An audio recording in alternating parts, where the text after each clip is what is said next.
I want to rock and roll all night and be a terrible person. Look, the word allegedly is going to pop up a lot on this list, mainly because I don't want to get sued. So why not take a drink every time I say it, because it might make the whole thing just that little bit more bearable. And just so we're clear, I am not personally claiming that any of these people did any of these things. I am just reporting on what has already been reported on. Furthermore, I'd like to state that Trash Network does not condone any of these alleged actions, and we'd also like to state that some of the subject matter discussed here may be a little bit distressing to certain viewers, so consider this a warning. Also, we're not ranking these in any particular order, and we're definitely not ranking them in order of severity, just so we're clear. Anyway, this is the 5 worst things allegedly done by KISS members. Up first, we've got Ace and Peter accused of racism. Starting off quite unpleasantly, this one comes straight from the mouth of Paul Stanley, who is known to have had his issues with both Ace Frehley and Peter Criss in the past, so it's best to take this one with a pinch of salt. Anyway, in the frontman's book, Face the Music, A Life Exposed, he accuses the band's original guitarist and drummer of allegedly harbouring anti-Semitic views. In the quote, he claims that the two felt powerless and impotent when faced with the tireless focus, drive and ambition of me and Gene. As a result, the two of them tried to sabotage the band, which, as they saw it, was unfairly manipulated by us money-grabbing Jews.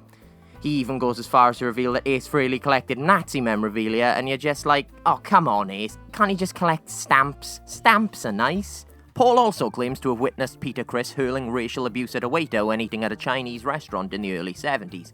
Ace and Peter, however, have of course denied their alleged racism and anti-Semitism on various occasions, with Frehley stating, "My fiancé is Jewish. How can I be anti-Semitic? Is he out of his mind? 40 years in the music business. I've worked alongside Jewish people my whole life, and I'm anti-Semitic? It's ridiculous. I think he's trying to sell his book, and it's a pretty sad commentary if he has to resort to verbal slurs and innuendo."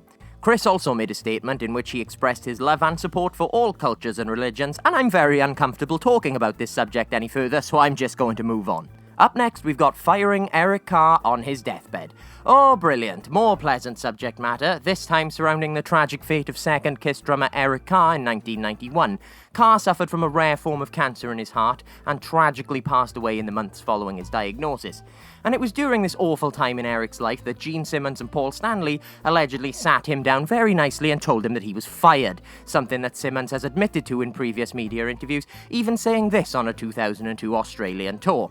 Unfortunately, the cancer spread, and we knew then that he only had a matter of months to live. We sat down with Eric and told him that the band still had to move forward, which is when we recruited Eric's singer and told Eric Carr that he had been replaced. Eric was definitely upset with this decision. Well, no shit.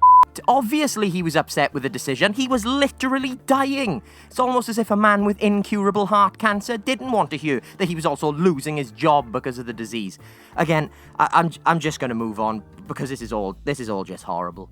Next, we move on to Gene Simmons' suicide comments. Really? Seriously? When other bands make headlines, it's about royalties disputes and infighting, but not KISS. Oh no, not KISS, because that would make my job far too simple. This entry surrounds a few comments Gene made during an interview with Songfacts.com. I'm not going to describe the comments, I'm just going to read them as they were spoken. Here goes. For a putz 20-year-old kid to say, "I'm depressed, I live in Seattle," you then, kill yourself. I never understand because I always call them on their bluff. I'm the guy who says jump when there's a guy on the top of a building who says, "That's it, I can't take it anymore, I'm going to jump." Are you kidding? Why are you announcing it? Shut the up, have some dignity and jump. You've got the crowd. By the way, you walk up to the same guy on a ledge who threatens to jump and put a gun to his head, "I'm going to blow your head off." He'll go, "Please don't. It's true, he's not that insane." Wow. Just wow. Where are you even supposed to start with that? Simmons immediately backtracked on the comments following a tidal wave of outrage, claiming on his Facebook page that he was wrong and that he'd made a spur-of-the-moment remark without consideration. He then went on to add, "I deeply support and am empathetic to anyone suffering from any disease, especially depression." Look, I'm just going to move on again because, well, I'm falling into a hole here. A deep hole of despair. Who knows? Maybe the next entry will lighten up a little bit. And the next entry is Vinnie Vincent, domestic abuse and dead dogs. Oh, for f***'s sake. Look, KISS is honestly my favourite band, but sometimes I have to sit down and ask myself why. Why do I even like this band? And then I put on my copy of Alive and I of course remember. But anyway, back to this miserable list. In 2011, former Kiss guitarist Vinnie Vincent, best known for his work on Lick It Up, was arrested on domestic abuse charges after allegedly dragging his wife through a pile of broken glass. When authorities investigated Vincent's house, they found the corpses of 4 dead dogs that had allegedly been killed by some of Vincent's other more aggressive dogs. In 2018, Vincent finally broke his silence on the accusations, insisting that no assault on his wife had ever taken place and that there was no sinister contribution to the deaths of the 4 dogs, just a persistent problem with other pets.